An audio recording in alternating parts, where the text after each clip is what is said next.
Uhuru wa Yesu.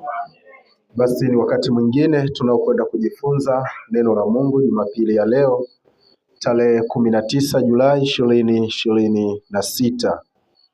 Kama ambavyo tumekuwa na mwendelezo wa kujifunza maneno ya Mungu kutoka kitabu cha Nabii Nehemia, miongoni mwa manabii wadogo kwenye vitabu vya Agano la Kale, basi tuna kila sababu ya kuendelea kufanya hivyo, kwa kuwa maandiko yanatutaka tuendelee kujifunza neno la Mungu kila iitwapo leo.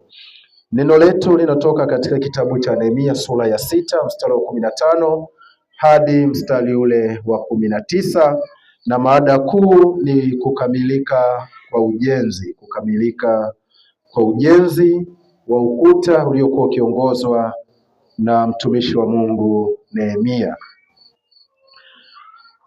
Tutalisoma neno la Mungu katika Nehemia sura hii ya 6 mstari wa 15 na ule wa 19.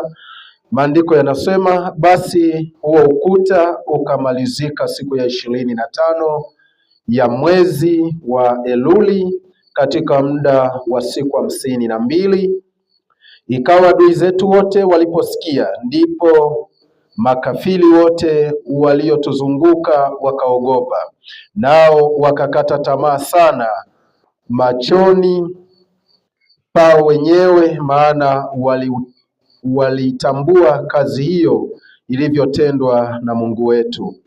Tena siku zile wakuu wa Yuda walimletea Tobia nyaraka nyingi, nazo nyaraka za Tobia zikawafikiria, kwa maana walikuwa watu wengi katika Yuda waliomwapia, kwa sababu alikuwa mkwewe Shekania mwana wa Ara, naye Yehohanani mwanawe amemwoa binti Meshulamu mwana wa Berekia. Tena waliyanena mema yake mbele yangu, nayo maneno yangu humwambia yeye. Tobia naye akaniletea mimi nyaraka za kuniogofya. Bwana Yesu asifiwe. Katika somo hili tunaloendelea nalo kwa kujua na kujifunza habari za Nehemia, kwa namna ambavyo alifanya kazi ya Mungu na kwa namna ambavyo alitenda yaliyokuwa mapenzi ya Mungu, basi tuna kila sababu sasa ya kujifunza mambo matatu muhimu katika mistari hii. Jambo la kwanza tunaloliona katika mstari wa 15 ni kumalizika kwa ukuta. Ukisoma Nehemia sura ya 6 hiyo mstari wa 15 utakutana na habari ya kukamilika au kumalizika kwa ujenzi wa ukuta. Sasa yako mambo ambayo tunayaangalia yaliyofanikisha kukamilika kwa ukuta na matumizi mazuri ya muda ambao walikuwa nao Wayahudi wakati wanajenga ukuta wa Yerusalemu. Maandiko yanataja muda uliotumika kujenga ukuta wa Yerusalemu. Biblia inataja siku 152. Kama ambavyo watu au familia inapoweka malengo kwa habari ya ujenzi wa nyumba au wanapokuwa na mipango ya familia iweze kufanikiwa, huwa tunaweka framework au tunaweka muda utakaotumika kukamilisha kazi husika. Iwe miradi ya serikali ambayo imekuwa ikifanyika sehemu mbalimbali, lazima huwa inawekewa muda. Na hata IGGC tunapoendelea na ujenzi na kila hatua ya ujenzi tumekuwa tukijiwekea muda.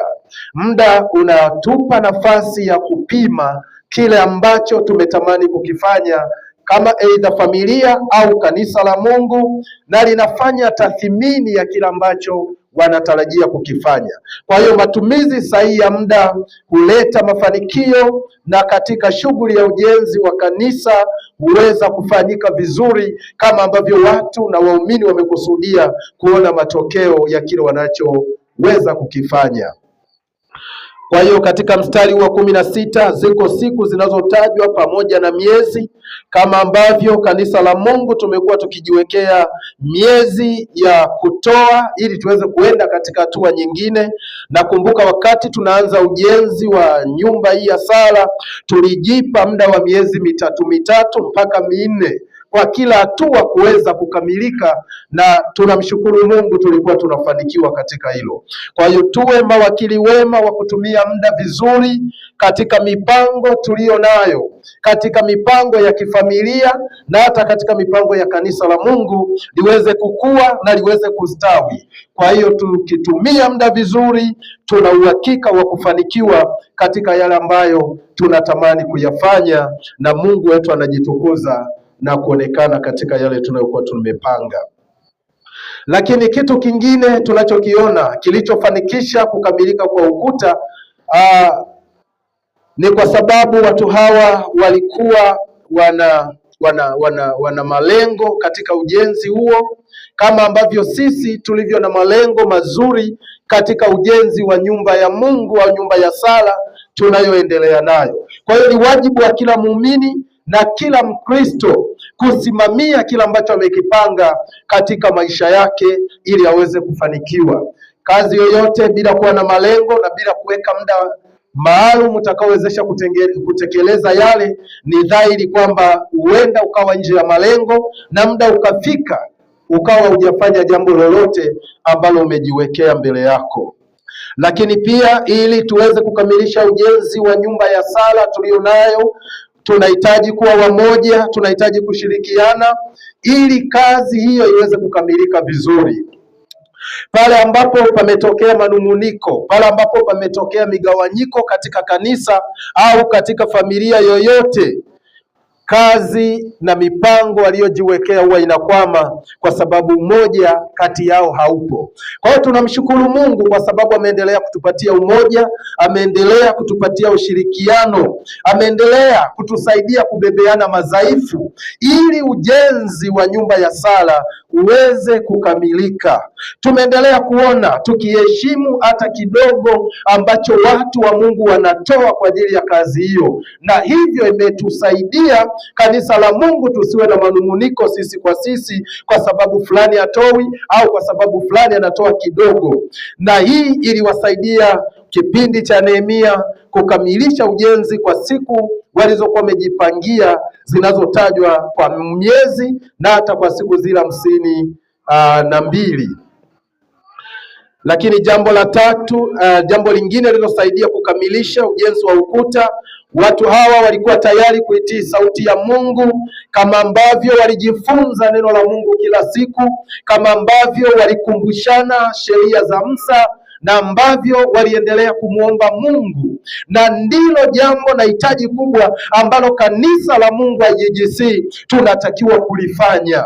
Tuendelee nalo, kuendelea kujifunza maneno ya Mungu, kuendelea kumshukuru Mungu kwa kila hatua tunayoifanya. Kuitii sauti ya Mungu ni mambo yatakayotuwezesha kukamilisha ujenzi wa nyumba ya sala na hata mipango yetu ya familia tuliyo nayo kila mmoja kuweza kufanikiwa, kwa sababu tunaitii sauti ya Mungu, tunaisikia sauti ya Mungu, na Mungu wetu anaachilia zile baraka kwa sababu tunaisikia sauti yake. Lakini jambo lingine ambalo liliwasaidia kukamilisha ujenzi wa ukuta kwa wakati waliokuwa wamepanga, walikuwa na sifa ya kumshukuru Mungu kila hatua ambayo walikuwa wanafanya. Biblia inatuambia walikusanyika, hata wakati tunajifunza hekalu la kwanza la Sulemani, kila hatua ya ujenzi ilipokuwa inafanyika, wana wa Mungu walikusanyika na kumshukuru Mungu wao kwa furaha kabisa, na wakimwadhimisha Mungu kwa ukuu na matendo yake ambayo ameyafanya katika maisha yao. Kwa hiyo na sisi tuna kila sababu ya kuendelea kumshukuru kumshukuru Mungu kwa kila hatua ambayo Mungu anatupitisha yenye mafanikio na ushindi mkubwa, na kufanya watu wengine kujiuliza maswali, tunafanikiwaje? Tunawezaje? Katikati ya idadi ndogo ya waumini, katikati ya watu ambao wana uchumi mkubwa sana, lakini malengo ya kujenga yanaendelea, na kwa hatua hii tunaendelea kumwona Mungu akitutendea matendo ambayo kwa namna moja ama nyingine sio matendo ya kawaida. Mchungaji ametukumbusha habari ya kupata kifusi. Ni jambo ambalo hatukulitarajia kwa wakati huu, na ni jambo ambalo mtu hakufikiria kwamba ingeweza kufanyika kwa namna hiyo, lakini Mungu aliye mwaminifu, aliye na matendo makuu katika maisha yetu, kadiri tunavyomshukuru, tunavyoendelea kulishukuru jina lake, tunaona Mungu anatutendea mambo ambayo kwa namna ya kibinadamu unaweza ukashindwa kueleza. Kwa hiyo wapo watu wanaotamani na wanajifunza kutokana na namna ambavyo tunaendelea kujenga na namna ambavyo Mungu anatusaidia kujifunza maandiko matakatifu, kitabu kwa kitabu, sura kwa sura, mistari kwa mistari, na hili linaugusa moyo wa Mungu, na ndipo tunapoendelea kuona mkono mwema wa Mungu ukituvusha na kututendea katika maisha yetu. Kwa hiyo watu hawa walimshukuru Mungu, na kwa sababu Mungu anapenda kushukuriwa, aliwapa nguvu, hata afya zao alizilinda waweze kuikamilisha kazi hiyo. Lakini jambo lingine tunaloliona lililowawezesha kukamilisha ukuta kwa wakati, waliweza kuwashinda maadui zao. Waliweza kuwashinda maadui zao. Hata sisi si kwamba tukutani na upinzani katika kujenga, sio kwamba familia yako haikutani na upinzani unapofanya maendeleo, sio kwamba kazini kwako hakuna upinzani unaokuzuia usiweze kufanikiwa, sio kwamba kwenye ukoo wako hauna upinzani, sio kwamba majirani zako wanafurahi wewe kupiga hatua na kufanikiwa katika maisha yako. Kuna watu wanaotamani urudi nyuma, kuna watu wanaotamani waone unashindwa kufanikiwa kwenye maisha yako. Kuna watu wanaotamani umoja uvurugike katika kanisa na hata katika ndoa, wakati mwingine hata katika familia zetu. Kuna watu wanaotamani hata mahusiano yako na watu wanaokusaidia kwenye biashara uweze kupiga hatua, wanatamani yaharibike. Kuna watu wanatamani ufarakane hata na mchungaji wako. Lengo ni kuzuia yale mafanikio yasiweze kutokea, na hivyo kanisa la Mungu linawajibika kuwashinda maadui tunaokutana nao katika huduma na katika kazi tunazozifanya. Tusipotambua ya kwamba tunayo vita katika ulimwengu wa roho na tunayo vita katika ulimwengu wa mwili, ni dhahiri kwamba itafikia mahala tutaishia kulaumiana, tutaishia kuchukizana, tutaishia kushindwa kutoa hata michango, kwa sababu maadui zetu wamekwisha kuwa na nafasi. Biblia inatuhakikishia ya kwamba tumpinge Ibilisi naye atatukimbia. Kwa hiyo kanisa la Mungu linapoendelea na mipango ya ujenzi, au familia moja moja inapoendelea na mipango ya maendeleo kwenye familia yake au kwenye mipango yao walio nayo, ni dhahiri lazima tuwe tayari kukabiliana na upinzani, na upinzani tunapoushinda tunaziona baraka za Mungu na hatimaye tunafanikiwa. Kwa hiyo walifanikiwa katika ujenzi kwa sababu waliwashinda maadui zao waliokuwa wakijitokeza mbele yao. Lakini jambo lingine tunaloliona katika Nehemia sura ya 5 ya 6 mstari ule wa 17 na ule wa 18 na wa 16 ni kukamilika kwa ujenzi kulileta hofu kwa maadui. Walipomaliza ile kazi ya ujenzi, ilitokea hofu kwa maadui zao waliokuwa hawawatakii mema. Nehemia na wenzake walianza kupata hofu. Biblia inawataja baadhi yao: Sanibalati, Tobia Mwarabu na wengine walioanza kuleta vikwazo wakati wa safari ya ujenzi wasiendelee nayo.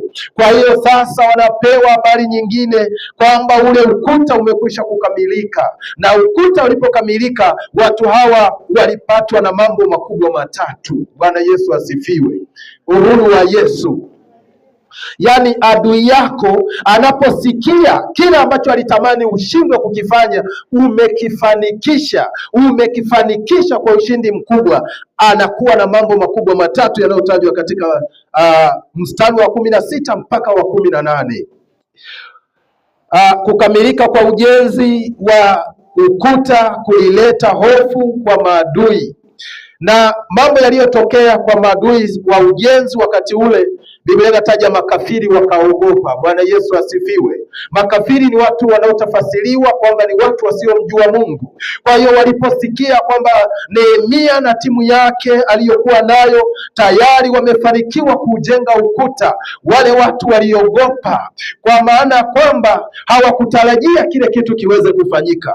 Wako watu wanaogopa pengine hata kusali katika kanisa hili, wakijua watu wanaosali pale pengine ni matajiri sana, pengine kwa sababu wameajiliwa, pengine kwa sababu wana vipato vikubwa. Kwa hiyo sisi hatuendi kama wale watu wachache wameweza kujenga jengo ile, tukienda sisi wengine hatuna pesa, kwa hiyo mimi siwezi kwenda kusali kwa sababu hiyo. Kwa hiyo anaanza kuogopa. Alitarajia uweze ukafanikiwa, lakini anaona unafanikiwa. Wapo watu wanaogopa wanapoona Mungu anaifanikisha afya yako.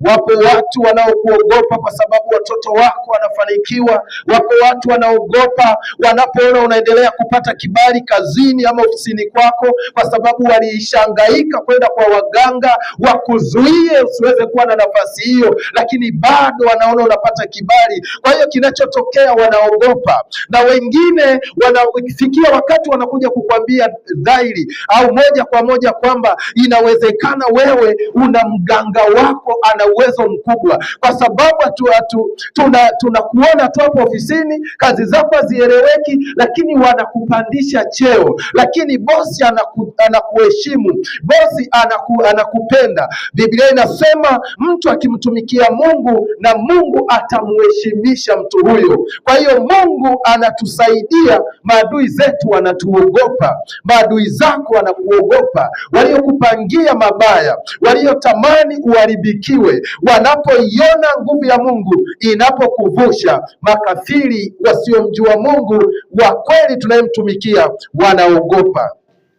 Lakini jambo lingine katika habari hii, walipopata zile taarifa, Biblia inataja wanakata tamaa. Natamani Mungu akusaidie usimame imara, ili wakatishe tamaa maadui zako wanaokuwinda usiku na mchana. Mungu akupe neema hiyo, uendelee kujua na kusimama imara.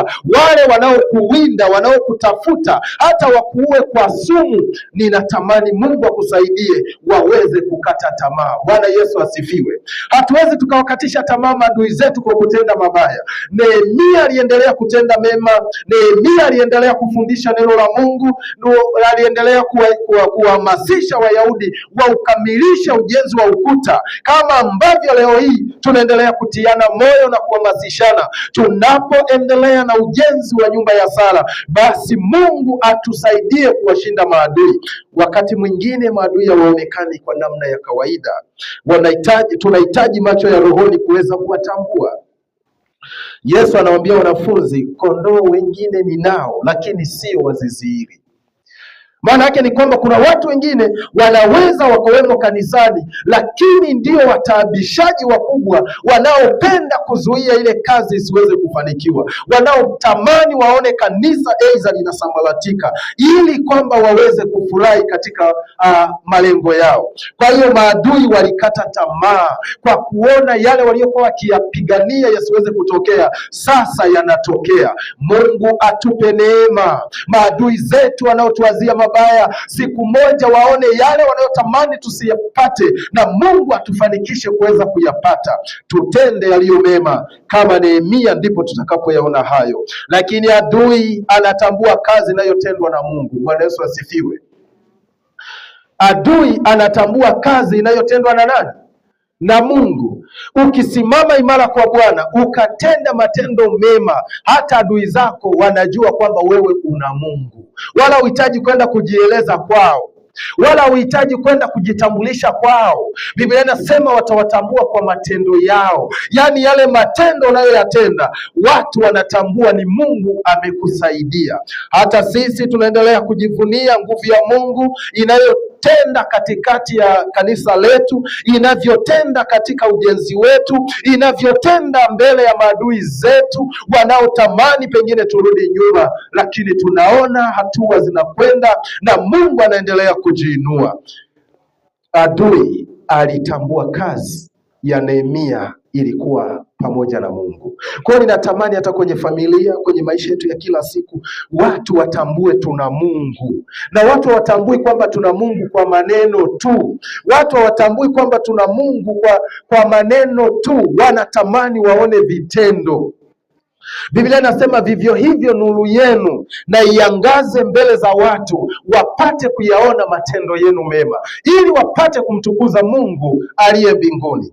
Hata kwa habari tunazojifunza za ujenzi, kama tungekuwa tunazungumza tunakusanya pesa na kazi ile ya ujenzi haionekani, watu wasingeshitushwa na habari hiyo. Lakini kama wanaona tunachangisha pesa kwa kiasi kinachopatikana kinafanya kazi, lazima wanaona matendo yale. Hakika watu hawa wanatembea na Bwana. Na wakati mwingine wengine wanasema pengine kwa sababu mnawafadhili au kuna watu wanawasponsor kwa kazi hiyo, na ndiyo maana mnaenda kwa namna hiyo. Kwa hiyo matendo yanaongea zaidi, na ndiyo yanayowavuta watu kujua ya kwamba Mungu yuko pamoja na wewe. Kwa hiyo Nehemia alisimama imara, akatembea katika njia ambayo Bwana alitaka, na maadui wakatambua hii kazi imekamilika kwa sababu Mungu yuko pamoja na wao.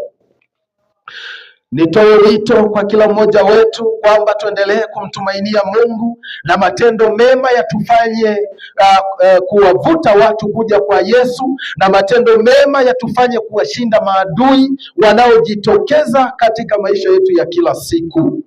Lakini katika mistari hii tena tunaona jambo lingine, ni vitisho au kitisho ambacho alikutana nacho Nehemia.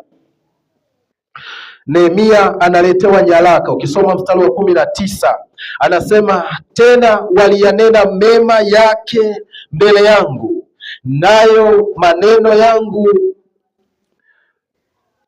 humwambia yeye. Tobia naye akaniletea mimi nyaraka za kuniogofisha. Bwana Yesu asifiwe. Watu wengi tumeogopa kwa sababu ya nyaraka zinazoletwa kwenye maisha yetu. Nyaraka ni habari au jumbe au barua unazoletewa zikiwa zimeandikwa zikionyesha jambo fulani au zikikutaka utekeleze jambo fulani.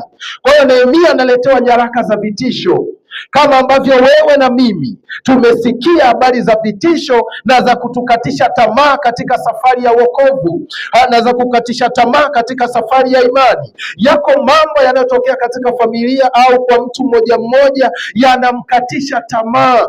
Anaposikia habari zile, anaposikia habari mbaya, unakuta mtu anaanza kuyumba, anaanza kusononeka, anaanza kukosa amani, anakosa utulivu kwa sababu ya nyaraka zinazoletwa kwake, anakuwa ni muoga. Nehemia akaletewa nyaraka kutoka kwa adui yake wa mwanzo kabisa, tangu anaanza ujenzi. Unajua, maadui wengine wanajitokeza tu pindi tunapozaliwa. Maadui wengine wanajitokeza tu pale unapoanza kujitambua. Maadui wengine wanajitokeza tu pale unapokaribia iza kuwa na ndoa. Maadui wengine wanajitokeza pale ambapo unapopata kazi. Maadui wengine wanajitokeza pale ambapo tu unapoanza kuonekana ofisini kwako au biashara yako inaanza kusitawi. Kwa hiyo kila hatua ya maisha ya mwanadamu yanaibua maadui wapya. Bwana Yesu asifiwe. Uhuru wa Yesu. Na hii tunaiona katika habari ya kitabu hiki cha Nehemia. Ukisoma sura ya kwanza mpaka ile sura ya 13, wakati Nehemia anaanza mchakato wa kuomba kibali kwenda kujenga ukuta, Sanibalati na timu yake wanainuka na kuanza kumpa sababu kadhaa, wakimzuia asiweze kuendelea na hiyo kazi. Wakati ameanza ile kazi, bado vitisho na hoja za kumkatisha tamaa bado wanaendelea nazo, wanaibua nyingine. Kwingine ukisoma ile sura ya 6 hii mwanzoni, wanamwambia unataka watu wa kuabudu wewe, unajitengenezea manabii, unatafuta kusifiwa. Lakini ukiendelea tena wanamwambia unataka kuasi ufalme. Kwa hiyo kila hatua ya maisha yako inakutana na maadui wapya wanaotamani uweze kurudi nyuma na usiweze kufanikiwa. Wakati mwingine huwa na tafakari, mwanandoa akiingia kwenye ndoa akichelewa kupata watoto anaibua maadui wengine. Bwana Yesu asifiwe. Wataibuka maadui usiotarajia. Tena atakayepelekewa habari ni mume wako au ndugu au rafiki wa karibu. Wewe malize miaka 6 hakuna mtoto, yataanza. Kuna mahali uko unasikia watu wanasema huyu anajaza tu choo, utafikiri yeye ameamua asizae. Yaani anapenda yule anayeambiwa anajaza nini? Choo. Lakini ukizaa watoto na wanaibuka watoto nini, wanapozaliwa watoto wanaibuka maadui wa kukosoa hao watoto. Watoto wenyewe watoto gani yale? Sasa wakikua, wakianza shule, wataibuka tu wakosoaji. Watoto wenyewe anapeleka shule za kwani yana akili. Ukiendelea wakipata watakuja kumsaidia hao watoto wenyewe tabia mbovu. Kwa hiyo kila hatua maadui wanabadilika kulingana na situation. Nehemia alikutana na mazingira kama haya. Kwa hiyo hata wakati tunaanza hata ujenzi tuliokuwepo mwanzo, kuna watu walikuwa wanakuja kukatisha tu tamaa. Msingi wote huu nyinyi tu, msingi wote huu. Hatua ilipoanza ya matofali, mwingine anasema tunaona mnaanza kujitafuta, mtaweza kweli? Hebu katibu tueleze, utaweza kweli pale lote lile? Kwa hiyo mkienda tena hatua nyingine, wanasema ni nyinyi tu, inawezekana mna wafadhili bana, haiwezekani ni hivi hivi. Kwa hiyo kila hatua unakutana na maadui wapya kulingana na hatua uliyoko. Bwana Yesu asifiwe. Kwa hiyo hata katika maisha ya rohoni ni vile vile. Siku ulipoamini ukabatizwa, maisha yako yalianza kubadilika. Kama ulikuwa na jini lenye uwezo mdogo ndo linakutafuta, unaongezewa jini lenye uwezo mkubwa. Bwana Yesu asifiwe. Ili liweze kukudhibiti, kwa sababu sasa unaenda katika kiwango kingine cha imani. Na ndiyo sababu katika maisha ya kiroho Biblia inataja kupanda utukufu hata utukufu, kupanda imani hata imani. Kwa hiyo changamoto zinazosababishwa na maadui zinategemea nguvu yako ya kiroho na inategemea hatua unayoipiga kwenye maisha yako. Hatua zako kama ni ndogo, utakutana na maadui wa kukutabisha padogo. Kama hatua zako unapiga kwa spidi, tarajia kukutana na maadui wenye spidi kubwa kuliko unavyotarajia au unavyotazamia. Kama hatua zako za mafanikio ni kubwa, vivyo hivyo kundi la maadui litaongezeka. Na kama ulikuwa na majirani ndo maadui, wengine wataanza kutoka kwenye familia yako ili wakurudishe nyuma. Wanajifunza habari za Daudi na watoto wake. Baada ya Absalom, Amnoni kumbaka Tamari na laana ikaingia katika familia ya Daudi. Daudi alikuja kukutana na upinzani kutoka kwa mtoto wake Absalom. Anataka mpindue kwenye madaraka mtoto aliyemzaa. Lakini si hivyo, Daudi anaingia kwenye vita na mtoto wake, wanaanza kupigana vita ambavyo ilipelekea Absalom kuuawa. Kwa hiyo katika hatua tunazozifanya kama kanisa, tutarajie kadiri hatua zinavyosonga mbele, ndio kiwango cha maadui pia kinaweza kikaongezeka, kama hatutaweza kuwatambua na kuchukua hatua ambazo tunastahili kuzifanya kwa Bwana, na Bwana aweze kutusaidia. Kwa hiyo habari za vitisho kwa wana IGGC zinatufanya tusimame imara, pamoja na kwamba hizo zipo, lakini Mungu anatusaidia na tunapiga hatua. Kanisa la Mungu linatakiwa kupambana na vitisho vya kiroho na kimwili. Kanisa lisipotambua vitisho vya kiroho na kimwili, athari yake inaweza ikawa ni kubwa. Aidha kanisa likawa ni dhaifu na likarudi nyuma, na watu wakakata tamaa, na watu wakaacha ibada kwa sababu wameshindwa kustahimili vitisho wanavyokutana navyo kwenye maisha yao. Na kwenye vitisho vya kimwili hivi ni dhahiri, vinaonekana kwa macho, lakini vya rohoni wengi wetu tunashindwa kuvitambua, na hatimaye tunarudi nyuma kiimani. Kwa hiyo kila hatua ya maisha yako lazima ukutane na upinzani mpya, na ule upinzani usikurudishe nyuma. ukusaidie kwenda mbele na kumtukuza na kumwadhimisha Mungu zaidi. Wengi wetu tunaogopa upinzani, tunaogopa vitisho vinapotokea, tunatamani kujitenga na imani, na wakati mwingine tunajitoa kabisa kwenye kusudi la Mungu. Mungu aweze kutusaidia. Lakini tunajifunza nini kutokana na mistari ambayo tumeisoma? Yako mambo kadhaa matatu ambayo tunaweza tukajifunza katika mistari hii Jumapili ya leo. Kwanza, ni muhimu kukamilisha kazi ya ujenzi wa nyumba ya sala kwa wakati. Ni muhimu sana kuzingatia muda. Biblia inataja huku mkiukomboa wakati. Bwana Yesu asifiwe.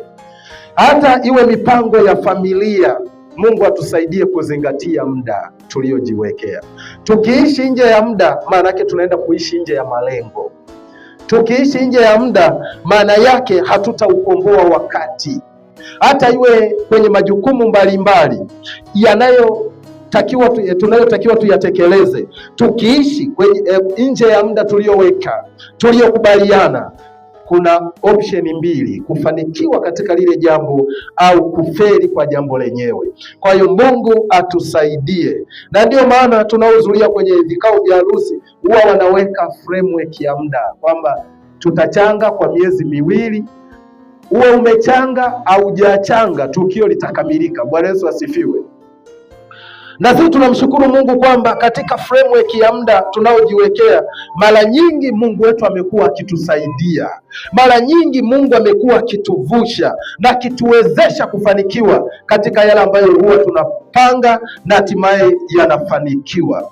Wengi tunaishi katika hali dhaifu kwa sababu hatukujali muda, hatukuzingatia muda. Nehemia alizingatia na akajenga hekalu kwa muda, ukuta kwa muda aliokuwa ameweka. Biblia inataja miezi na inataja zile siku 52. Jambo la pili, maadui wanakuona, wanakupa kusimama imara. Maadui wakupe kusimama imara mbele za Bwana.